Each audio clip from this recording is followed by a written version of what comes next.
Hey, this is Dr. Gene. Today we're going to talk about an issue that affects mainly female athletes, especially adolescent female athletes, is genu valgum, or knock knees or collapsing knees. And this is particularly dangerous as you're developing, as you're playing sports such as basketball, volleyball, any of those dynamic motion activities.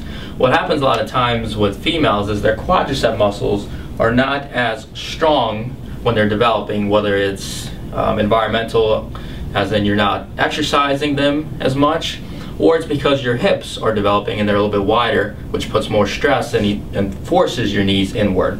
So what happens is when you jump, when you land, your knees collapse and go inward.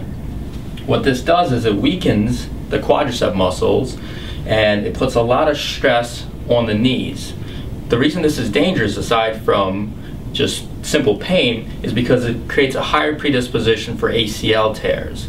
So what you have to do is, when you're jumping, whether have a coach, have a video camera, just have something so you can watch yourself do a dynamic motion. It's not enough just to do a simple squat. You have to mimic any of those dynamic motions: jumping, landing, lunging, squatting. When you land, if you see nice motion forward, you're in good shape. But if you see even a slight motion inward, you need to really work and be very diligent about strengthening your quadricep muscles away from that internal position.